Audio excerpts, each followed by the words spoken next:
உங்களுக்கு எல்லாம் தெரியும். ஏசாயா 54 அதிகாரம். கவனிங்க கவனிங்க. ஏசாயா 54:17. உனக்கு விரோதமாய் உருவாக்கப்படும் எந்த ஆயுதமும் வாய்க்காதே போகும். அல்லேலூயா, அல்லேலூயா. உங்களுக்கு விரோதமா ஆயுதம் உருவாக்கப்பட்டாலும் படும். ஏற்கனவே சொன்னது போல உங்களுக்கு விரோதமா ஆயுதம் உருவாக்கப்படும் பற்றாலும் என்ன பண்ணுவார் ஆண்டவர்? அந்த ஆயுதத்தை வாய்க்காதே போக செய்யும். ஆமென், அல்லேலூயா. புரியுதா? இதை குறித்து தான் நம்ம என்ன பண்ணியிருக்கோம்? கடந்த 3 வாரங்களாக தியானித்து கொண்டு இருக்கிறோம். உங்களுக்கு விரோதமாக உருவாக்கப்படுகிற ஆயுதங்களை தேவன் வாய்க்காதே போக செய்ய வேண்டும் என்று சொன்னால், இதை குறித்து நம்ம நிறைய பார்த்துட்டோம், ஆயுதத்தை குறித்து. அதனால ஒரு காரியத்தை உங்கள் மத்தியில் நான் சொல்லிவிட்டு அடுத்த பாயிண்ட்ஸுக்கு போக விரும்புகிறேன். பாருங்க, ஆதியாகமம் 12ஆம் அதிகாரம். நமக்கு எல்லாருக்கும் தெரியும் இவரை குறித்து. எல்லாரும் அநேக முறை நான் பிரசங்கிருக்கேன், எல்லாரும் இவரை குறித்து பிரசங்கம் பண்ணியிருக்கிறாங்க. ஆதியாகமம் 12ஆம் அதிகாரம் 1, 2, 3, 4 வசனத்தை பார்க்கும் பொழுது ஆபிரகாமை குறித்து இந்த இடத்துல நம்ம பார்க்கிறோம். ஆபிரகாம் என்ன செஞ்சாருன்னு நமக்கு எல்லாருக்கும் தெரியும். ஆண்டவரை அறியாத தேசத்திலே, ஆண்டவரை அறியாத ஜனக்கூட்டத்திலே, ஆண்டவரை அறியாத ஜாதியிலே பிறந்த இந்த ஆபிரகாமை நோக்கி ஆண்டவர் சொல்றாரு, கவனிங்க, ஆண்டவர் சொல்றாரு, உன் இனத்தை விட்டுட்டு, உன் சொந்த பந்தங்களை விட்டுட்டு, உனக்கு இருக்கிற எல்லா சொத்து சுகங்களையும் விட்டுட்டு நீ எங்க போ? நான் உனக்கு காமிக்கும் கானான் தேசத்திற்கு போ. நான் உன்னை ஆசீர்வதிப்பேன், உன் பெயரை பெருமைப்படுத்துவேன், நீ ஆசீர்வாதமா இருப்பாய். அல்லேலூயா. எல்லாத்தையும் விட்டுட்டு ஒண்ணும் இல்லாம நீ என்ன போ? நான் காட்டுற தேசத்திற்கு போ. அவன் அந்த இடத்துல நல்லா செழிப்பா தான் இருக்கிறான், இது எல்லாருக்கும் தெரியும். நல்ல செழிப்பா இருக்கிறான், நல்ல வேலை இருக்குது, சுத்தி அவன் ஜனங்கள், நல்ல பாதுகாப்பு, சேஃப், சேஃப், இஸ் ரிச், நல்ல பணக்காரனா இருக்கிறான், நல்ல வேலை இருக்குது, மனைவி, அப்பா அம்மா, சந்தோஷம், சமாதானம் எல்லாம் இருக்குது. ஆனா புறப்பட்டு போன ஆண்டவர் சொல்றாரு, ஆண்டவரை அறியாத மனிதன். நல்லா தெரியும் உங்களுக்கு அவன் என்ன வேலை செஞ்சான்னு. பார்க்கிறதையெல்லாம் என்ன பண்ணுவான்? சிலையா வடிச்சு இதுதான் தெய்வம் அப்படின்னு சொல்லி, எந்த தெய்வமே அவனுக்கே தெரியாது. மரத்தை பார்த்தா மரம் மாதிரி ஒரு சிலையை செஞ்சு வித்துருவான், காசாக்கிடுவான். இதுதான் அவனோட வேலை, ஆபிரகாமுடைய வேலை அதான். அப்ப தெய்வம் யாருன்னு தெரியல. ஒரு அசரீரியா இல்லை ஒரு சத்தமாய் கேட்கிறது. அந்த சத்தத்தை அவன் என்ன பண்ணான்? விசுவாசித்தான், கீழ்ப்படிந்தான். அல்லேலூயா. ஆண்டவருடைய வார்த்தைக்கு அவன் கீழ்ப்படிந்ததினால, அடுத்து 4ஆம் வசனத்தை நான் வாசிக்கிறேன், கவனிங்க. அதே ஆதியாகமம் 12ஆம் அதிகாரம் 4ஆம் வசனம். கர்த்தர் ஆபிரகாமுக்கு சொன்னபடியே. இவன் என்ன பண்ணிட்டான்? புறப்பட்டு போயிட்டான், கீழ்ப்படிஞ்சிட்டான், கானான் தேசத்துக்கு புறப்பட்டு போயிட்டான். தன் பொண்டாட்டியை கூட கொஞ்சம் பேரை கூட்டிட்டு என்ன பண்ணிட்டான்? புறப்பட்டு போயிட்டான். நீங்கள் நானுமா இருந்தால் யோசனை பண்ணி பார்க்கணும். நல்ல சேஃபான இடத்துல இருக்கும் பொழுது நம்ம புறப்பட்டு ஆண்டவர் சொல்லிட்டாருன்னு சொன்னா, ஆண்டவருக்கு நம்ம ஐடியா கொடுப்போம் தெரியுங்களா? ஆண்டவருக்கு நம்ம ஐடியா கொடுப்போம். ஆண்டவரே அங்க வேண்டாம், நான் இங்கேயே இருக்கிறேன், நீங்க என்ன சொல்றீங்களோ நான் அதை செய்யறேன்.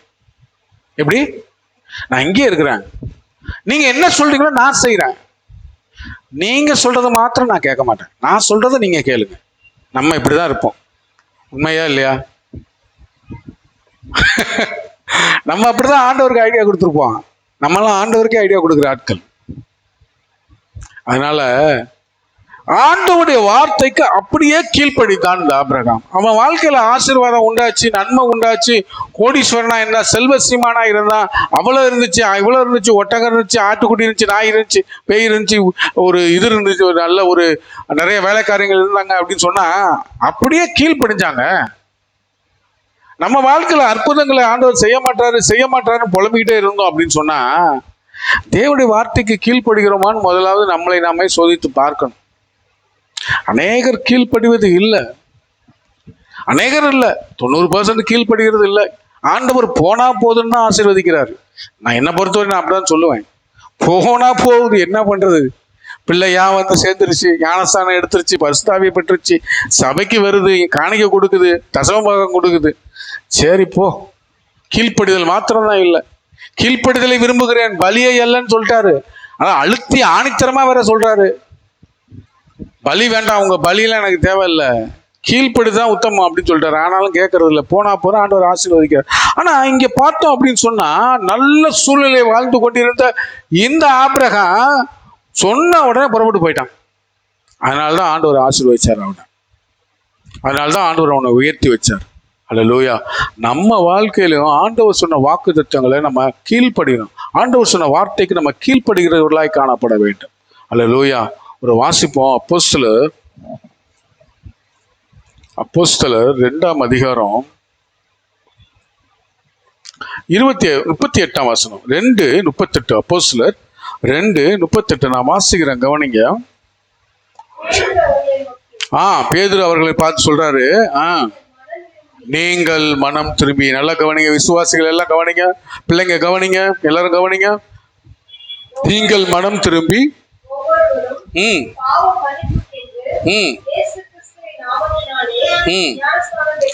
ஒவ்வொருவரும், நீங்க மனம் திரும்பணும் முதலாவது. அடுத்தது ஒவ்வொருவரும் பாவ மன்னிப்புக்கென்று இயேசு கிறிஸ்துவின் நாமத்தினாலே ஞானஸ்தானம் பெற்றுக் கொள்ளுங்கள். அப்பொழுது பரிசுத்த ஆவியாகிய நான் உங்களுக்குள்ளாக கடந்து வருவேன் அப்படின்னு சொல்றாரு. இந்த வார்த்தைக்கு நம்ம என்ன பண்ணணும்? முதலாவது கீழ்ப்படுகிறவர்களாய் இருக்கணும். ஞானஸ்தானம் பண்ணும் வெளியரங்கமாய் தேவனிடத்திலே நாம் கிட்டி சேர்ந்திருக்கிறத முதலாவது தேவனுக்கே நம்ம வெளிப்படுத்தணும். அல்லேலூயா. இந்த ஞானஸ்தானம் தான் தேவனுக்கு அருகிலே நம்மை கொண்டு போகிறது. ஏன்னா நிறைய காரியங்கள் ஞானஸ்தானத்தை குறித்து இயேசு கிறிஸ்துவே இந்த பூமியில வாழ்ந்த போது பேசி இருக்கிறாரு. ஜலத்தினால் ஞானஸ்தானம் பெறலன்னு நீ பரலோகத்துக்கு வரவே முடியாது, ஆண்டவர் தான் சொன்னார். ஆனா நம்ம அதுக்கு கீழ்ப்படிவது இல்லை. ஒரு சிலர், எல்லாரையும் சொல்றது இல்லை, ஒரு சிலர் என்ன பண்றது இல்லை, கீழ்ப்படுகிறது இல்லை. பாவ மன்னிப்புக்கென்ற ஞானஸ்தானம், முத்திரையிடப்பட்ட ஞானஸ்தானம், இப்படி அநேக காரியங்களை சொல்லிக்கிட்டே போகலாம். நேரம் குறைவா இருக்குது, நான் வேகமா போறேன். அப்போ ஆண்டவர் சொல்லுகிற வார்த்தைக்கு நம்ம கீழ்ப்படுகிறவர்களாய் காணப்படும் பொழுது தேவன் நமக்குள்ளாக வந்து வாசம் செய்கிறார். பாருங்க, மகா வல்லமையுள்ள தேவனுங்க அவரு. வானத்திலும் பூமியிலும் சகல அதிகாரங்கள் கொடுக்கப்பட்டு இருக்கிறது.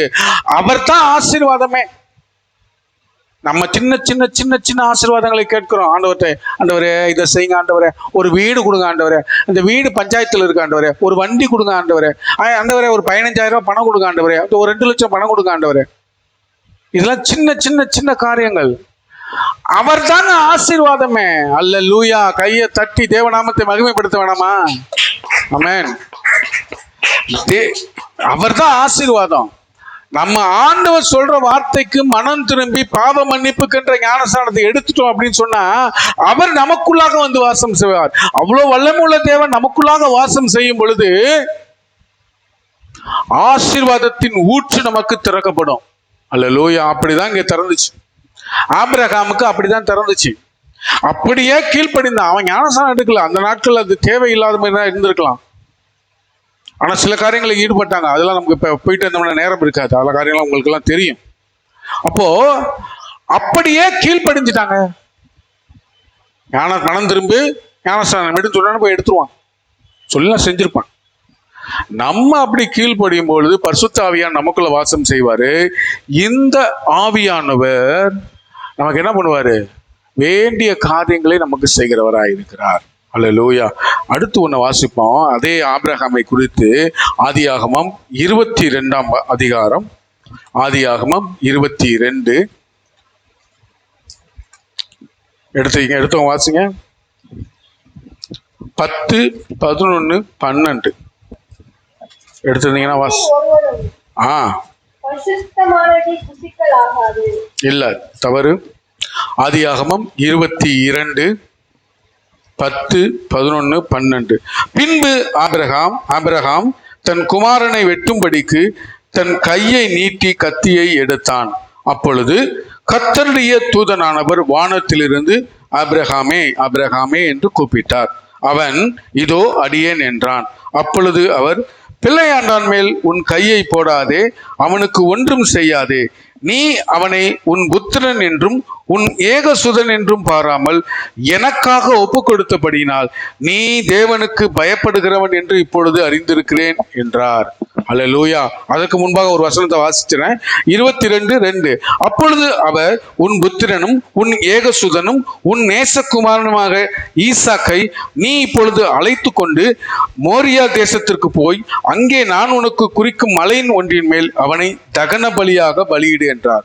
பாருங்க, இந்த காரியம் நமக்கு எல்லாம் தெரியும். ஆபிரகாமுக்கு குழந்தை இல்லை, 75 வயசாயிடுச்சு, குழந்தையே இல்லை. ஆனா செல்வ சீமானா இருக்கிறார். ஆண்டவர் வார்த்தைக்கு கீழ்ப்படிந்தாரு, ஆனா குழந்தை இல்லை. நம்ம வாழ்க்கையில சில நேரங்களிலே சில காரியங்கள் தடைபட்டு இருக்கிற மாதிரி தெரியும். ஆண்டவர் நம்மை சோதனைக்குள்ளாக அனுமதித்து அந்த காரியத்தை ஆசீர்வாதமான காரியமா மாற்றுவார். அதைத்தான் இங்க செய்யப்பட்டது. பாருங்க, 25 வருஷம், 75 ஆண்டவர் வாக்குத்தத்தம் கொடுக்குறாரு. சரிப்பா, நான் உன்னை ஆசீர்வதிச்சேன், என் வார்த்தையை கீழ்ப்படிச்சிட்டேன், உனக்கு குழந்தைய கொடுத்துட்டேன் அப்படின்னு சொல்லிட்டாரு. ஆனா 25 வருஷம் ஆச்சு. கிட்டத்தட்ட 99 வயசுல திருப்பி ஞாபகப்படுத்துறாரு, குழந்தை இல்லை. 100 வயசுல குழந்தை பிறந்துருச்சு. ஈசாக்குன்னு பேரை வச்சுட்டாங்க, ஆசீர்வாதமான பேரை வச்சுட்டாங்க. பாருங்க, 75 வருஷம் குழந்தை இல்லை, செல்வ சீமான், செழிப்பானவன், ஆண்டவர் வார்த்தைக்கு கீழ்ப்படிஞ்சவன். 25 வருஷம் கழிச்சு, 75ல வாக்குத்தத்தம் பண்ணி 25 வருஷம் கழிச்சு 100 வயசுல குழந்தை பிறந்துருச்சு.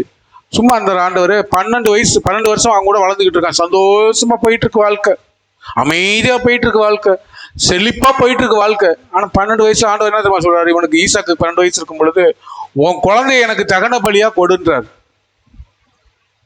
அல்லேலூயா. அப்படியே நம்ம என்ன பண்ணிருப்போம்? இயேசு கிறிஸ்துவும் வேணாம், இந்த சபையும் வேணாம் அப்படின்னு சொல்லி ஓடி போயிடுவோம். ஆமென். அப்படிதானே? அல்லேலூயா. ஆமென் இல்ல, ஆமென் சொல்லாம. அல்லேலூயா. என்ன பண்ணுவான்? விட்டுட்டு ஓடி போயிருப்பான். ஆனா இந்த மனுஷன் 100 வயசு, தள்ளாடுற வயசு. ஆண்டவர் சொல்றாரு, நான் உன்னை பெரிய ஜாதியாக்குவேன், நட்சத்திரத்தை எண்ணிப்பாரு, மணலை எண்ணிப்பாரு, இவ்வளவு பெரிய கூட்டமா நீ மாறுவ அப்படின்னு வாக்குத்தத்தம் வேற கொடுத்துருக்கிறாரு. எப்படி வாக்குத்தத்தம் நிறைவேறும்? ஈசாக்கு செத்து போயிட்டானா ஆசீர்வாதம் அடுத்து வரவங்களுக்கு ஜெனரேஷனே இல்லையே, தலைமுறை இல்லையே, எப்படி ஆண்டவர் சொன்ன வாக்குத்தத்தம் நிறைவேறும்? இவனுக்கு வயசாயிடுச்சு, 112 வயசாயிடுச்சு, இதுக்கு மேல குழந்தை பிறக்குமான்னு தெரியாது. எப்படி ஆண்டவர் இந்த வார்த்தையை சொல்றாரு? ஆனாலும் கீழ்ப்படிந்தான். அல்லேலூயா, அல்லேலூயா. பாருங்க, அப்படி கீழ்ப்படிந்தது பொழுது 12ஆம் வசனத்தை அதுல வாசிப்போம் பாருங்க. 22:12 வாசிங்க.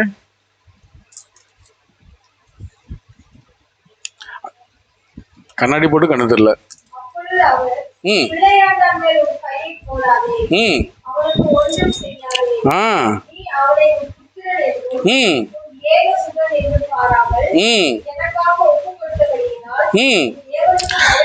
எனக்காக ஒப்பு கொடுத்தபடியினால் நீ தேவனுக்கு பயப்படுகிறவன் என்று இப்பொழுது அறிந்திருக்கிறேன். அப்போ தேவனுக்கு பயப்படுகிற பயம் நமக்குள்ளாக காணப்பட வேண்டும். தேவனுக்கு பயப்படுகிற பயம் நமக்குள்ளாக இருக்கும் பொழுதுதான் நம்ம என்ன பண்ணுவோம் அப்படின்னு சொன்னா, ஆண்டவருடைய வார்த்தைக்கு அப்படியே கீழ்ப்படியும். என்ன கவனிங்க, நமக்குள்ளாக இந்த உலகத்திலே அநேக பயங்கள் வருகிறது தெரியுங்களா? தேவனுடைய வார்த்தைக்கு கீழ்ப்படியில, தேவனை உண்மையா ஆராதிக்கல, தேவனை உண்மையா தேடல, பரிசுத்த ஆவியை பெற்றுக்கொள்ளல, அந்த பலனை நம்ம அடையல அப்படின்னு சொன்னா இந்த உலகத்திலே அநேக பயங்கள் இருக்கிறது. நான் ஒரு 5 காரியங்களை வேகமா சுருக்கமா 5 நிமிஷத்துல முடிச்சிருவேன். 5 காரியங்களை மாத்திரம் தான் சொல்ல போறேன். பாருங்க, எதிர்காலத்தை குறித்த பயம் இருக்கும். நம்ம எப்படி வாழ போறோம், இந்த காரியத்தை எப்படி செய்ய போறோம், இந்த திருமண காரியத்தை எப்படி செய்ய போறோம், என் பிள்ளைகள் படிப்பு நான் எப்படி செய்ய போறோம், இந்த வீட்டை எப்படி நான் வாங்க போறோம், இந்த கடனை எப்படி அடைக்க போறோம், இப்படி அநேக பயங்கள், எதிர்காலத்தை குறித்த பயம் இருக்கும். அடுத்ததாக குடும்பத்தை பற்றி, இதெல்லாம் ஒன்னாவே சொல்லிட்டேன் நான். குடும்பத்தை பற்றி பயம் இருக்கும், பிள்ளைகளை குறித்து, கணவரை குறித்து, இப்படி ஒரு பயம் இருக்கும். அடுத்து வருமானம், இந்த வருமானம் தொடர்ந்து முன்னேற வேணும், கையின் பிரயாசம் ஆசீர்வதிக்க வேணும், இந்த ஒரு பயம் நமக்குள்ளாக காணப்படும். நம்ம வருமானம் உயரும் பொழுதுதான் நம்ம குடும்பத்தை ரன் பண்ண முடியும், வழி நடத்த முடியும், தூக்கி நிறுத்த முடியும். அது செய்ய வாங்க வேண்டும், இது செய்யணும், இதை வாங்க வேண்டும் என்ற எண்ணம், அந்த பயம் நமக்குள்ளாக இருக்கும். அடுத்ததாக மரித்து விடுவோமா என்ற பயம். சில நேரங்களில் தற்கொலை எண்ணங்கள் கூட வரலாம்.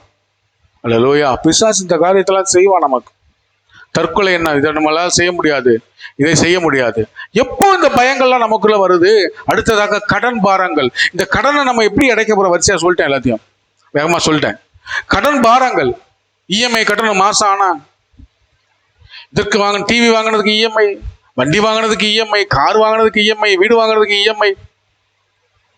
கடன் பிரச்சனைகள்னால இப்படி அநேக காரியங்கள், அநேக பயங்கள் நமக்குள்ளாக கடந்து வந்து நம்முடைய எதிர்காலத்தையே கேள்விக்குறியாய் மாற்றுகிறதா இருக்கிறது. ஆனா பரிசுத்த ஆவி உங்களுக்குள்ள வரும் பொழுது இந்த பயத்தை எல்லாம் தேவனுக்கு நேராக திருப்புவாரு. என் தேவன் இருக்கும் பொழுது எனக்கு எந்த பிரச்சனையும் இல்லை. அல்லேலூயா, ஆமென். தேவன் இருக்கும் பொழுது எனக்கு எதை குறித்தும் பயம் இல்லை. என் எதிர்காலத்தை தேவன் பார்த்துக் கொள்வார், என் குடும்பத்தை தேவன் பார்த்துக் கொள்வார், என் கையின் பிரயாசத்தை தேவன் பார்த்துக் கொள்வார். தற்கொலை எண்ணங்கள் எனக்கு வரவே வராது, பிசாசு கொடுக்க முடியாது. எனக்கு எந்த வியாதி இருந்தாலும் தேவன் அதை தம்முடைய பரிசுத்த கரத்தை நீட்டி வியாதியை என்னை விட்டு நீக்குவார். கடன் பாரங்களை எல்லாவற்றையும் தேவன் நீக்குவார். நான் எல்லாவற்றையும் ஜெயித்து தேவனுக்கு முன்பாக நான் நிற்பேன் அப்படின்ற எண்ணத்தை பரிசுத்த ஆவியானவர் தான் உங்களுக்கு அந்த பலனை கொடுக்க முடியும். ஆமென். அப்போ தேவனுடைய வார்த்தைக்கு கீழ்ப்படியும் பொழுதுதான், தேவனை நம்ம விசுவாசிக்கும் பொழுதுதான் அபிரகாமை போல ஆசீர்வாதங்களை நம்ம பெற்றுக்கொள்ள முடியும், உயர்வை பெற்றுக்கொள்ள முடியும்.